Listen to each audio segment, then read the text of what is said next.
Well, I think now the scenario of fertility in India, the way we are progressing, I think down the line we are going to be the game changers. There's a huge demand, there's a huge need.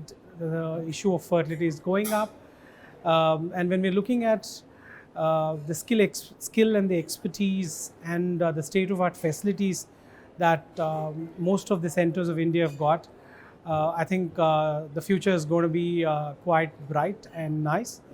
But I think there are quite a few challenges, and if we are able to actually address these challenges in the right way at the right time, I think we are going to have a big say globally when it comes to these ART treatments.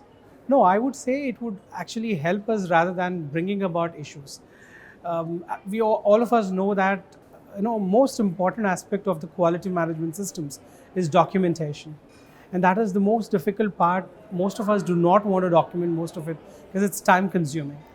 And doing the same thing repeatedly again and again, like writing it in a worksheet into a register, then making Excel sheets to audit it, is a very painful job for most of the embryologists or clinicians to that matter.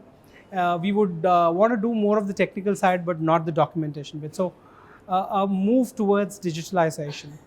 One aspect is where the documentation would get digitalized. It makes it more easier down the line. The initial bit could be hard, but once you have everything in place, I think when you're sitting to audit, when you're wanting to look at issues and troubleshooting, this would be a wonderful move.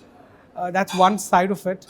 And you're really looking at the Western world. Why are they talk more and they're thought to be more successful? Is because they just don't document and audit. I think they publish this data. So there's a central registry, so everybody is sending in their data to the central registry.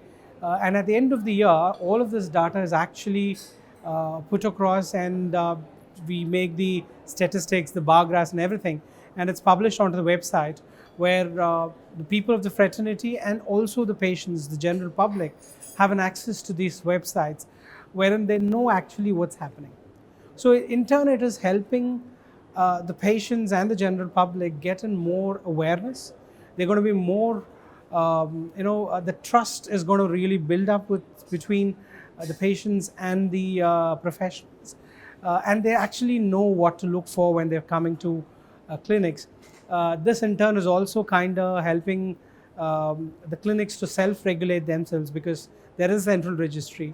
People out there know how the whole process is actually happening and what the success rates are all like, what is the incidence of any kind of abnormalities in these procedures. Because these are the common questions most of them have. And not every time there's a uniformity in answering these questions. So I think digitalization would be a wonderful move, a need of the hour at this point in time. It's a wonderful initiation.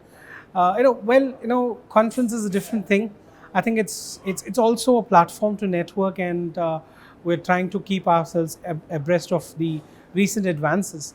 But the initiative that Economic Times has taken is wonderful, because it's kind of connecting just not the doctors. I think we have the people from the operation side, the CEOs, the COOs of the companies.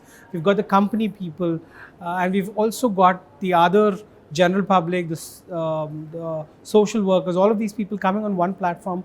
Because as a person in the field of ART, I probably would talk more of the science and the medicine. But sometimes we kind of keep away the social aspects. Though we want it, we might not really be in a position to do much. So it has to be a collective effort. It is just not the doctors doing everything. I think there's a whole bigger picture of this, where we would need, as a medical, as a doctor, I might not really have much knowledge about how to manage or how to market or the financial aspect of it.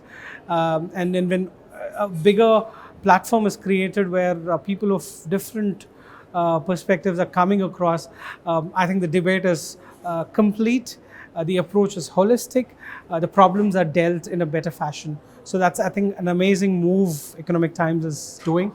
So congratulations to the entire team which has taken this initiative.